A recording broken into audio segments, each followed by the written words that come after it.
Jangan lupa subscribe YouTube channel Official iNews dan nyalakan loncengnya. Kita awali informasi siang hari ini dari trafo PLTG di Palembang, Sumatera Selatan yang meledak dan membuat panik warga.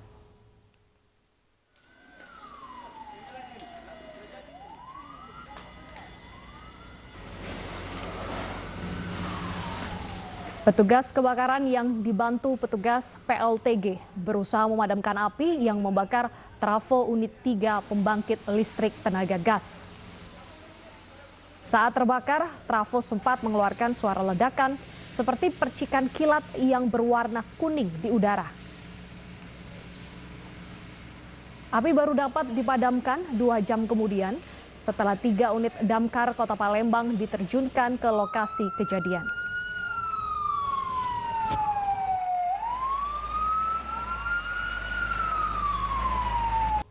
Pemirsa, kebakaran menghanguskan ruko di Kota Dairi, Sumatera Utara. Upaya pemadaman terhambat karena mobil pemadam kebakaran rusak saat tiba di lokasi kejadian.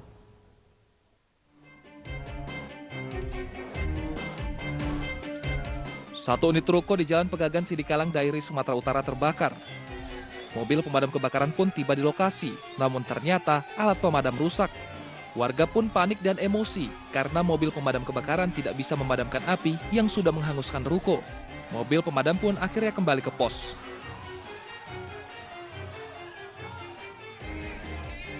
Setelah menunggu beberapa saat, 2 mobil pemadam kebakaran akhirnya tiba di lokasi. Api baru bisa dipadamkan dalam waktu 1 jam. Penyebab kebakaran masih diselidiki polisi. Saya keluar dari rumah, melihat ada arus api dari kabel listrik ke rumahnya percetakan Pak Ala. Jadi saya lihat kita minta tolong. Mobil pemadam kebakaran diharapkan dirawat dengan baik sehingga bisa memadamkan api ketika kebakaran terjadi. Dari Dairi, Sumatera Utara, Irwansyah Sitepu, iNews melaporkan. Pemirsa, ribuan warga menutup paksa kantor Bupati Kepulauan Suka, Kabupaten Maluku Utara. Mereka menuntut hasil seleksi calon kepala desa dibatalkan.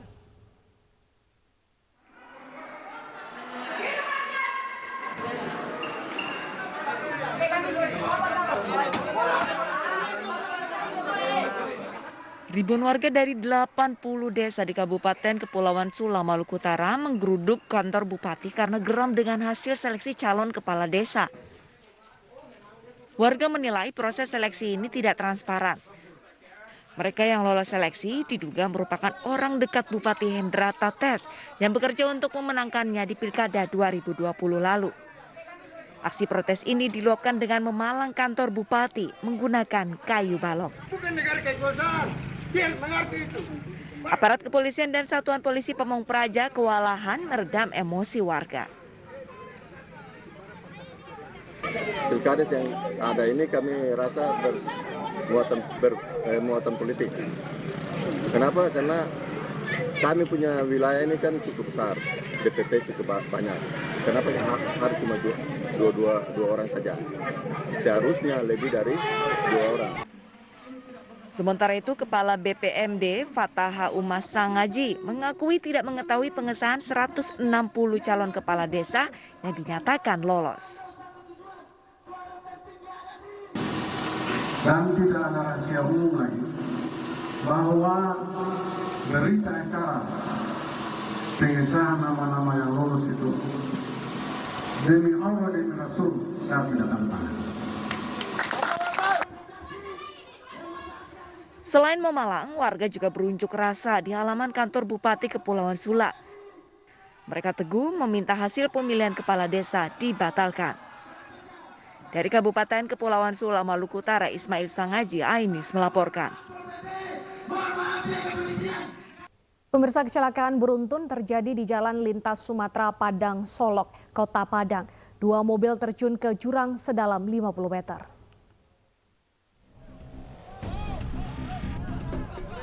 Petugas dari kepolisian, TNI, dan sejumlah warga mengevakuasi korban kecelakaan beruntun di kawasan Sitinjau Lawik, Panorama 2, Kecamatan Lubuk Kilangan, Kota Padang, Sumatera Barat.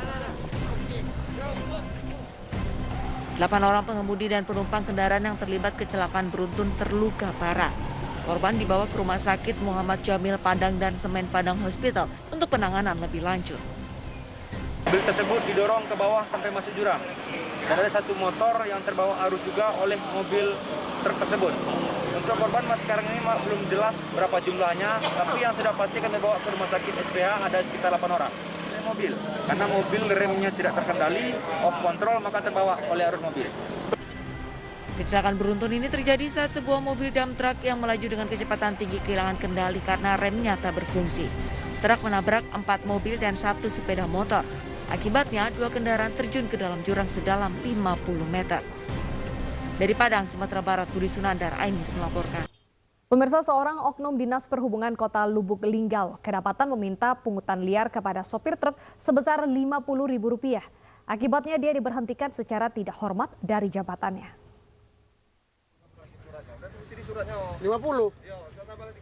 Ada lagi duit 30. Seorang pegawai lepas harian Dinas Perhubungan Kota Lubuk Linggau, Sumatera Selatan tertangkap menarik pungli kepada sopir truk di Terminal Kalimantan Lubuk Linggau. Pria yang diketahui bernama Sosi, 41 tahun, merupakan petugas honorer K2 yang sudah lama bekerja di Dinas Perhubungan. Dirinya meminta uang sebesar Rp50.000 secara kasar dan menolak ketika sopir hanya bisa memberi uang Rp30.000. Oknum PLH ini juga marah ketika mengetahui aksi pungli yang dilakukan dirinya direkam oleh sopir truk. Usai video ini viral, Sosi diberhentikan secara tidak hormat. Ini surat pemberhentian oknum tadi. Yang melaksanakan tugas tidak sesuai aturan, tidak sesuai peraturan, ya. Kami tidak ada toleransi dan tidak ada tempat pegawai yang seperti itu di perhubungan. Terpaksa kami pecat. Diketahui retribusi untuk kendaraan truk yang masuk di Terminal Kalimantan Lubuk Linggau senilai Rp8.000. Namun oknum meminta uang sebesar Rp50.000. Dari Lubuk Linggau, Sumatera Selatan, Amri Wijaya, Ainis melaporkan. 2 orang warga negara Indonesia membobol bantuan sosial COVID-19 milik pemerintah Amerika Serikat. Kerugian diperkirakan mencapai $60 juta Amerika Serikat atau sekitar Rp900 miliar.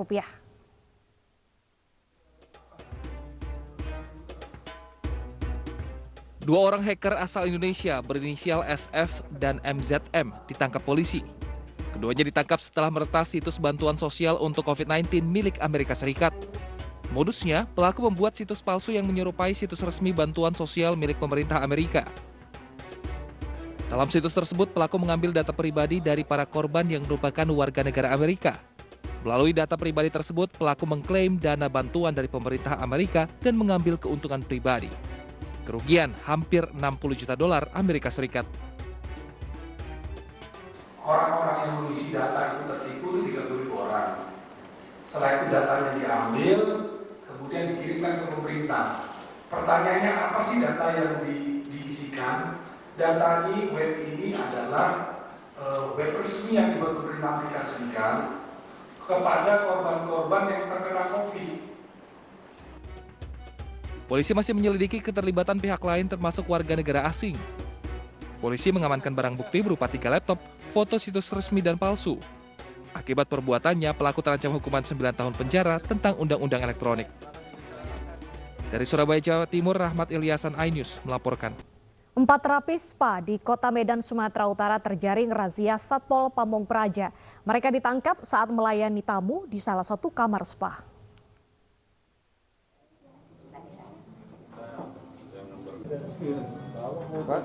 Petugas gabungan Satpol Pamong Praja dan Dinas Pariwisata Kota Medan mengamankan terapis spa di lokasi spa di Jalan Kapten Muslim, Medan, Sumatera Utara. Razia ini sebagai tindak lanjut surat edaran Wali Kota Medan yang melarang tempat hiburan termasuk spa beroperasi selama bulan Ramadan. Para terapis ini diamankan setelah petugas memeriksa satu persatu kamar spa dan didapati mereka tengah melayani tamu. Petugas menjaring 4 orang terapis, 1 orang tamu, serta 1 orang pegawai spa. Tentunya kami mengamankan regulasi yang dikeluarkan oleh Wali Kota Medan. Dalam hal ini adalah surat edaran terkait dengan penutupan usaha hiburan di bulan suci Ramadan. Kami tentunya berkoordinasi dengan Dinas Pariwisata sebagai pihak yang melakukan pengawasan dan pembinaan terhadap usaha-usaha hiburan dan sejenisnya di Kota Medan. Demikian. Yang kita amankan tadi dari terapisnya ada 4 orang, kemudian tamu pengunjung ada 1 orang sedang dilayani oleh salah seorang terapis, kemudian 1 orang manajemennya juga kita bawa ke Dinas Pariwisata untuk kita mintai keterangannya. Demikian. Ini kita duga menyediakan prostitusi, Bang. Atau bagaimana, Bang? Jadi dari temuan di lapangan pada saat kita grebek tadi, indikasinya mengarah ke arah sana. Terapis yang terjaring razia dibawa ke kantor Dinas Pariwisata Kota Medan untuk didata dan dibina. Sementara pemilik usaha hiburan dan spa yang melanggar aturan terancam dicabut izin usahanya. Dari Medan, Sumatera Utara, Ahmad Ridwan Nasution, iNews melaporkan. Pemirsa, masih banyak warga yang belum paham betul akan manfaat protokol kesehatan. Salah satunya acara perpisahan SMA Negeri 2 Kota Bau-Bau.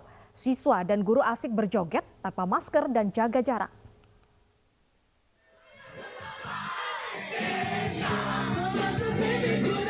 Wah, seru sekali ya, joget sambil nyanyi bak arena konser.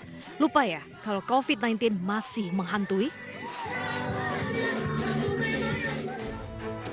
Miris sekali, pesta kelulusan siswa serta perpisahan guru dan kepala sekolah SMA Negeri 2 Kota Bau-Bau, Sulawesi Tenggara sangat abai akan protokol kesehatan. Tak hanya siswa, guru juga tampak asik berjoget tanpa menggunakan masker, apalagi jaga jarak. Pihak sekolah berdalih jika kegiatan ini di luar kegiatan inti mereka dan telah dilakukan dengan protokol kesehatan yang ketat seperti yang sudah disarankan oleh Satuan Tugas Penanganan COVID-19. Namun video ini sungguh bertentangan dengan pernyataan tersebut. Ada kegiatan yang viral itu sesungguhnya itu di luar daripada acara yang kami lakukan. Karena itu sudah selesai acara kemarin itu baru saya sendiri kaget.